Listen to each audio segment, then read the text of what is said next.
kindlasti viibinud mõnel üritusel või mõnel peol, kus räägitakse erinevatest teemadest, isegi kui nad seda ise ei usu, aga kindlasti milliseid lugusid ta olete kuskilt kuulnud. Need on läbi ajaloo on olnud erinevaid uskumusi, erinevaid legende, mõned põhinevad ajaloolistel tegelastel, mõned on lihtsalt väljamõeldised. Ja ma siis toon mõne näite. Näiteks keskajal 16. sajandil oli valitseja Mary esimene, keda nimetati ka veriseks Maryks. Ta oli katoliitlik siis ja kuna Inglismaa ja anglikaani usku ja ta oli katoliitlik ja siis ta üritas Inglismaalt teha katoliitlikuks, muidugi tal see kahjuks selline läbi, aga selle läbi ta tapis palju inimesi ja siis seda hakati nimetama veriseks Maryks.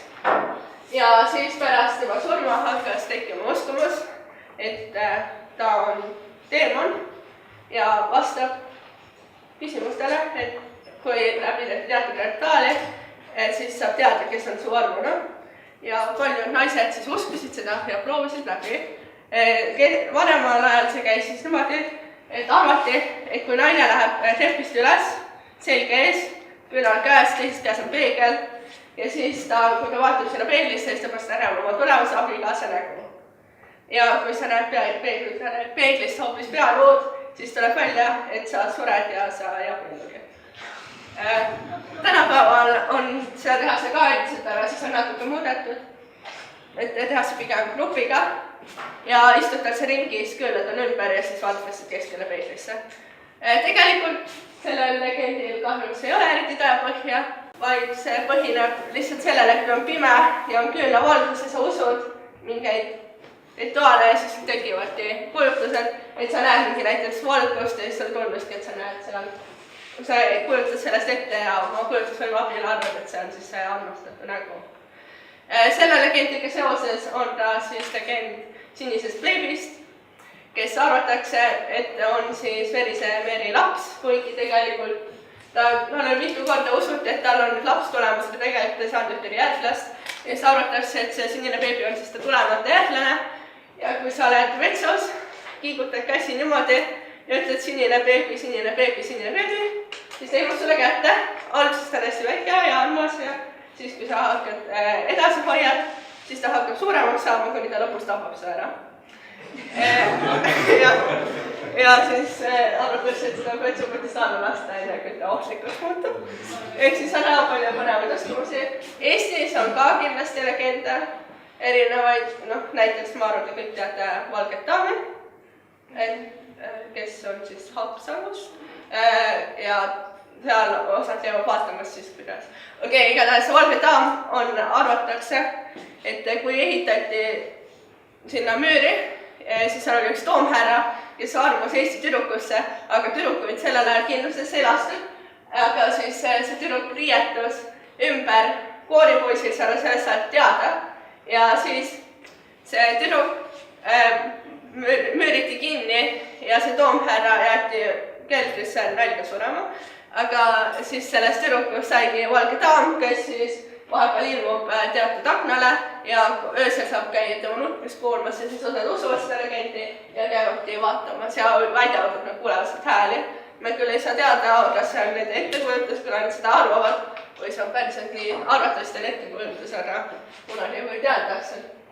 Ja siis tänapäeval on sotsiaalmeedia, seal levivad lood veel kiiremini, seal tuleb näiteks Charlie või Ochaborn või näiteks Charlie on siis arvatakse, et oli üks tüdruk Hispaanias, kes tegi ta hüppas mingi auto ette ja siis, et kui sa paned paberi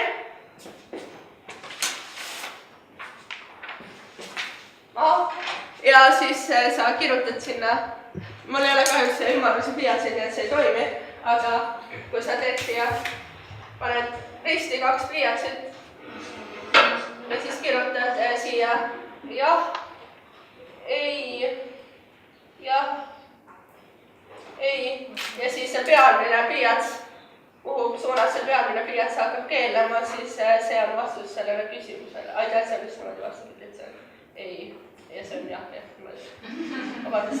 Ja siis kui see pliiats, see pealmine pliiats näiteks küsiti, et Charlie, kas ma saan endale kaaslase ja siis see pliiats, kuhu poole see jääb, noh, näiteks praegu on ei pooles kaaludus, siis see on vastus su küsimusele.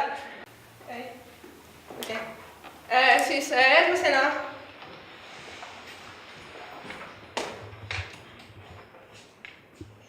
selle tagasi päev on jälle igatahes 4 tegelast, sinine beebi, verine Mary, valge daam ja Charlie. Et meil on siis 4 tegelast, ma jagan teile kõigile mingi paberi. Siis te saate kirjutada enda tiimikaaslastele, panna selle sedeli pähe ja kirjutada ühe nende tegelase nime sinna, ilma et te ise näeks. Vau-elamus oli see, et sissejuhatav ruumi ette valmistamine. Ma alguses ei saanud aru, et mis värk selle tuled on, PowerPointi taha näidata. Ja aga siis tuli välja seesama teema, et need linnalegende, nende õudusjuttude sektsioon. Ja sealt mulle meeldis kohe edasi selle taustaloomega on ju siis hakati ette valmistamata seda rolliloomet. Nende samade kas-küsimustele, ma arvan, kes olete, et see nagu siin häälestab ja lõpuks see formaadiliselt nagu rollimängu väljaviimine. Kõigil on mingi silt ja te ise ei tea, mis teil see kirjas on. Noh, teil on 4 valikut, aga siis te lähete, hakkate ringi käima ja küsite kas-küsimusi. Näiteks, kas ma olen ajalooline tegelane, kas ma olen väike, kas minu abil saab teada enda tuleviku mees, aga sa ei tohi küsida, sa võid küsida, kas ma olen see ka, aga sa saad ühe korra küsida, kas ma olen ja siis nimi. Ja kui enne seda sa võid küsida palju muid küsimusi. Näiteks, kui mul on siin valge daam, ma võin küsida, et kas ma olen naine, siis öeldes jaa, siis ma olen verine Mary või valge daam, siis kas ma olen Eesti päritolu, öeldes seda jaa ja siis ma saan öelda, kas ma olen valge daam. Ja kui see on õige, siis ma saan tulla minu juurde ja võtta kommi. Ja võite alustada Arinasi. Jaa, kas ma olen naine? Jaa. Kas ma olen Eesti päritolu? Jaa. See küsimus ei aita.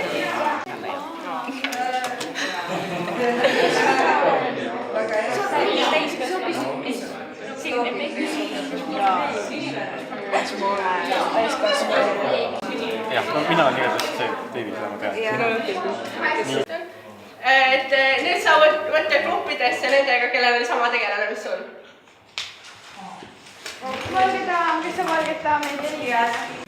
Okei, kõik on leidnud oma grupikaaslased. Jah, just teil grupp on, siis on eri arvu inimesi, aga see on okei. Ja nüüd te peate enda grupiga, te saate 3 minutit aega mõelda ja te peate mõtlema, kas lühilavastuste, kus te olete see tegelane või kus te kutsute seda tegelast välja. Ja mina olen endale üles kirjutanud selle nagu positiivse poole pealt, et erinevas vanuses inimesed teevad koos meelsasti tööd, et ka see lühilavastuse osa, et igaühele leiti mingisugune roll. Jah.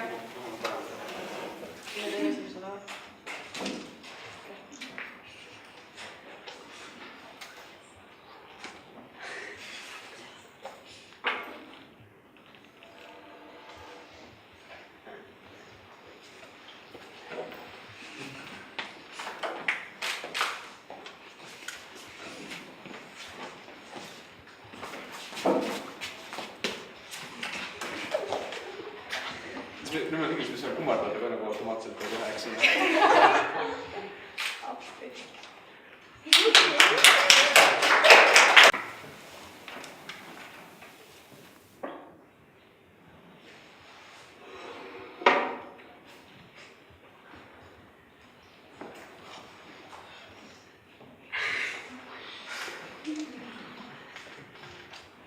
See oli valge daam.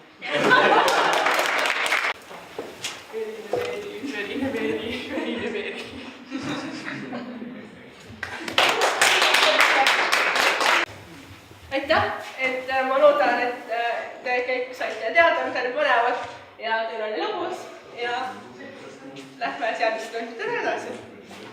Aitäh!